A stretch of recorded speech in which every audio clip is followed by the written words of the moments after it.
अस्सलामुअलैकुम, वेलकम है आप सभी का इस नई वीडियो में। तो आप सभी जानते हैं कि आज क्लास 10th का इंग्लिश का पेपर था, तो इस वीडियो में मैं आपके साथ आज का सॉल्व इट पेपर लेकर आया हूं।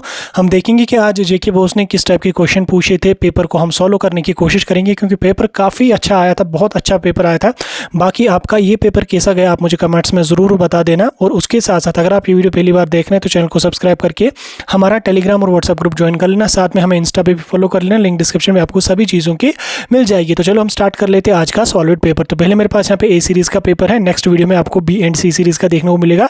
80 मार्क्स का आपका पेपर आया था, 3 घंटे का आपको टाइम दिया गया था। पहले आपको बोला गया था कि कोई से भी 68 मार्क्स आप अटैम्प्ट कीजिएगा आउट ऑफ 80, तो 68 आपका 80 यहाँ पे ट्रीट किया जाएगा। बहरहाल आपने जितना भी अटैम्प्ट किया अलग बात है, हम यहाँ पे अपने सॉलिड पेपर को डिस्कस करेंगे। तो पहले हम अगर बात करें सेक्शन ए की, तो सेक्शन ए में आपको रीडिंग कंप्रहेंशन के 15 मार्क्स आए हैं। ठीक, अब ये रीडिंग कंप्रहेंशन वगैरह सारा मैंने ऑलरेडी आपको समझा दिया था, कैसे करना, क्या कुछ करना, बहुत अच्छे से बहुत आसानी से मैंने आपको समझा दिया था। तो यहाँ पे पहला क्वेश्चन क्या पूछा गया है आपका कि read the following extract from the poem and answer the questions that follow. ठीक, तो यहाँ पे आपको एक एक्सट्रैक्ट दिया गया है, आप जैसे जैसे देख सकते हैं, the merry children spilling out of their homes but after the airport's security check standing a few yard away I looked again at her one pale. ठीक, तो ये जो आपका एक्सट्रैक्ट यहाँ पे लिखा गया है, ये आपका जो पोएम है माई मदर 866 जो कमला दास ने यहाँ पे लिखी है, उससे ये एक्सट्रैक्ट आपका लिया गया है। अक्सर बोर्ड के पेपर्स में ये एक्सट्रैक्ट रिपीट होता रहता है। बहरहाल ए सीरीज़ में ये वाला एक्सट्रैक्ट आया था। देन इसके बाद नीचे आपके 5 क्वेश्चन हैं। तो पहला क्वेश्चन यहाँ पे आपका पूछा गया है कि which word is the synonym of vain. ठीक, वैन का सिनोनिम क्या है यहाँ पे? कलरलेस, यानी कि पेल कलर, जो उसकी मदर का फेस था पेल कलर, येलोइश कलर, तो वो कलरलेस हम इसको यहाँ पे इसका सिनोनिम यहाँ पे आ जाएगा। नेक्स्ट यहाँ पे हमारा आ जाएगा why does poet displayed A fake smile. ठीक, तो पोइट के चेहरे पे एक फेक स्माइल थी। तो क्यों उसने कि उसके चेहरे पे फेक स्माइल थी? क्योंकि वो अपनी पेन, अपना दर्द जो है वो यहाँ पे हाइड कर रहा था, वो छुपा रहा था, क्योंकि उसको पता है कि मेरी मदर की एज 66 है या 66 के अब वो है, वो बहुत ही जल्दी इस दुनिया फ़ानी से जो है वो रुखसत करने वाली है। तो उसकी वजह से वो उस चीज़ को लेके, वो अपनी माँ की हालत देख रहा था, उस चीज़ को लेके वो काफ़ी ज़्यादा परेशान यहाँ पे था। ठीक, तो वो अपनी पेन हाइड करने के लिए क्या कर रहा था, अपने चेहरे पे उसने एक फेक स्माइल यहाँ पे लाई थी। बहरहाल नेक्स्ट हम चलेंगे। नेक्स्ट यहाँ पे आपका है smile and smile and smile which poetic device is this. क्या ये पर्सोनिफिकेशन है, क्या वो सिमिली है, क्या वो मेटाफर है, या रेपिटेशन है? तो इसकी अगर हम बात करें तो smile and smile and smile जो है ये हमारा रेपिटेशन यहाँ पे होता है, या रेपिटेशन मेटाफर यहाँ पे हमारा होता है, जिसमें चीज़ें रिपीट हो जाती हैं। नेक्स्ट हमारा यहाँ पे who is the poet of the poem. Poem का नाम है माई मदर 866, लिखिए यहाँ पे कमला दास ने। ठीक, कमला दास यहाँ पे राइट आंसर आ जाएगा।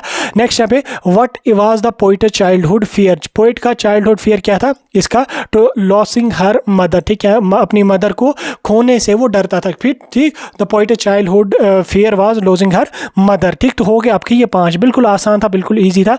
आपका किसा गया मुझे कमेंट्स में ज़रूर बता देना। दूसरा क्वेश्चन यहाँ पे आपका पूछा गया है कि read the following passage and answer the questions that follow. यहाँ पे एक और पैसेज दी गई है और आपको बोला गया है कि आप इस पैसेज को पढ़िए और इसके नीचे क्वेश्चंस आपको दिए गए हैं, उनको अटेम्प्ट कीजिए। अब ये पैसेज आपको जब वो जैसे आप इसको देख सकते हैं यहाँ पे, the great adventure of early rising in the good is a good start of it gives us our day's work, the early riser has done a lot of work वगैरह बाकी चीज़ें यहाँ पे, यानी कि सुबह जल्दी से उठने के बारे में ये पैसेज यहाँ पे आपको लिखी गई है।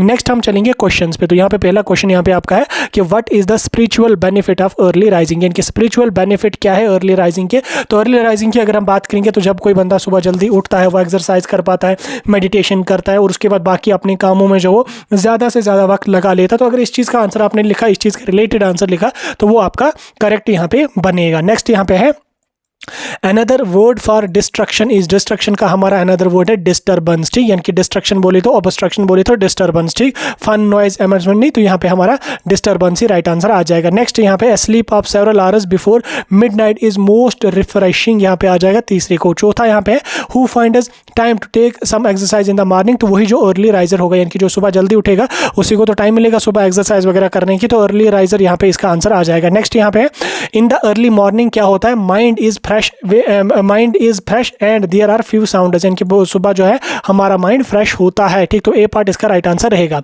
नेक्स्ट हम चलेंगे तीसरा जो क्वेश्चन आपका रीडिंग कंप्रहेंशन से पूछा गया है। इसमें क्या पूछा गया है कि the pie chart below shows a percentage wise breakup of spending. यहाँ पे आपका एक पाई चार्ट दिया हुआ है, इसमें किसी फैमिली की परसेंटेज यहाँ पे लिखी हुई कि किन चीज़ों पे वो कितना स्पेंड कर रहे हैं, और आगे क्वेश्चन यहाँ पे लिख रहा है कि total amount earned in the month is 50,000, यानी कि फैमिली की जो टोटल मंथली इनकम है वो 50,000 है।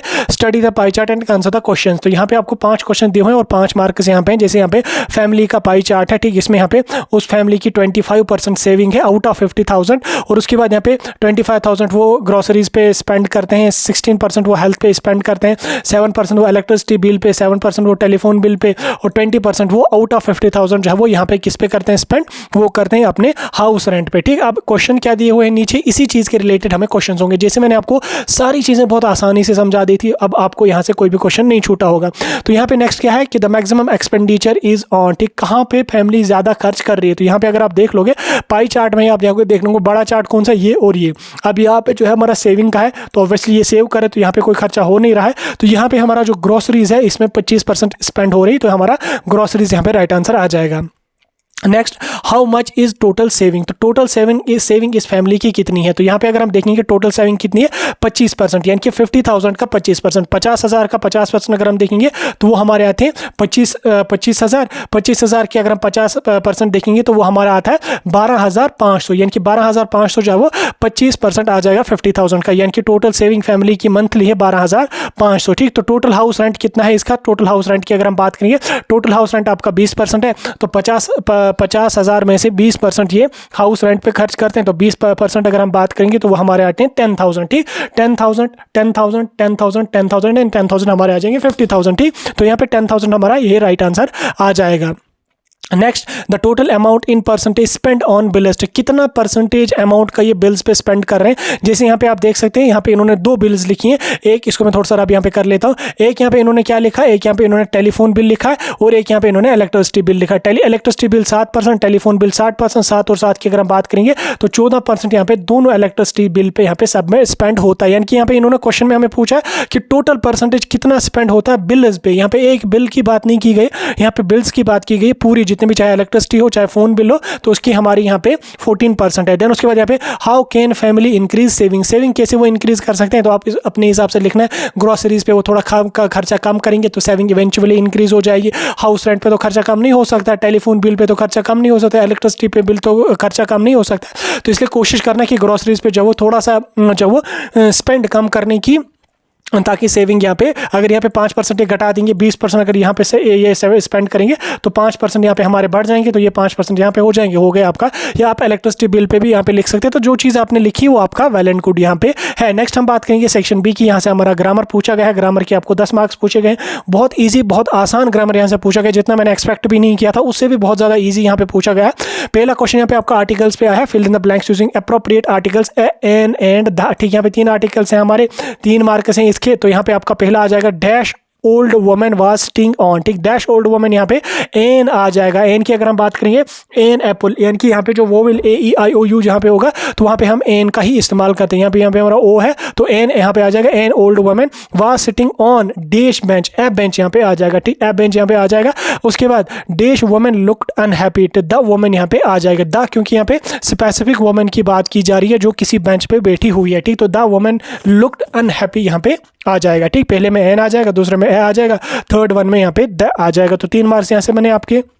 उसके बाद rewrite the following passage in indirect form, ठीक। इनडायरेक्ट फॉर्म में कुल लिखने के आपको 3 मार्क्स थे यहाँ पे। जैसे यहाँ पे क्वेश्चन लिखा है, the traveller said can you tell me the way to the nearest inn, yes said pleasant. तो इसका आप इनडायरेक्ट में कैसे लिखेंगे, इनडायरेक्ट में आप ऐसे लिखेंगे, the pleasant asked the traveller asked the pleasant if he could tell him the way to the nearest inn. ये यहाँ पे वे है, WAY, way to the nearest inn. The pleasant replied that he could, ठीक। इतना आपको यहाँ पे लिखना था, बस इतने की आपको 3 मार्क्स यहाँ पे थे। नेक्स्ट हमारा यहाँ पे है, there are 4 errors in the following passage indicated by the number in brackets, ठीक। Correct the error, rewrite the correct passage, यानी यहाँ पे 4 एरर्स दिए हुए हैं तो इनको ठीक करना है और यहाँ पे आपको 4 मार्क्स है। बिल्कुल इजी यहाँ पे पूछा गया है, बेसिक से पूछा गया है। यहाँ पे क्या पूछा गया, जैसे यहाँ पे इंटीग्रेटेड सर्किट, इंटीग्रेटेड नहीं आ जाएगा, यहाँ पे हमारा आ जाएगा an integrated circuit of microchip is as it is generally called dash, यहाँ पे कॉल नहीं आ जाएगा, यहाँ पे कॉल्ड आ जाएगा, as a generally called is at tiny component that are heart and soul of single, that are heart नहीं आ जाएगा, दैट इज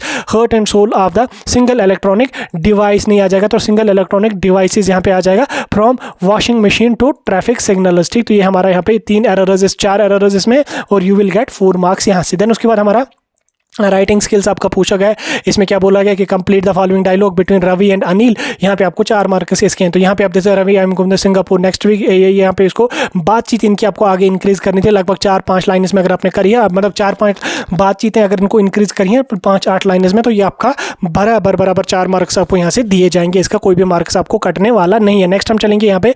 नेक्स्ट यहाँ पे क्या पूछा गया, read the following telephonic conversation between Sneha and Rohit. Rohit sister is alone at home. यहाँ पे आप देख सकते put the message in message book. तो मैसेज राइटिंग मैंने ऑलरेडी आपको समझा दिया था कि मैसेज कैसे लिखी जाती है। ठीक, ये चीज़ें आपको यहाँ पे लिखनी थी और आपने इसको कंटिन्यू करना था। जैसे अब यहाँ पे क्या पूछा गया है, पूछा is not more than fit put the message in the box. यहाँ पे मैसेज आपको लिखना था और आपका यहाँ पे बराबर 2 मार्क्स आपको यहाँ पे बन जाते। नेक्स्ट यहाँ पे पूछा गया कि you are the monitor of class this your science teacher ask you to prepare notes on the student class 2। यानी कि आपका नोट्स राइटिंग आपको पूछी गई है 3 मार्क्स की। तो नोट्स राइटिंग भी आपको मैंने समझा दी थी कैसे लिखनी है, क्या लिखनी है, वो आपने हो गया होगा। लेटर राइटिंग में आप यहाँ पे 2 आई हैं, तो एक आपने अटेम्प्ट करना था, हो गया आपका।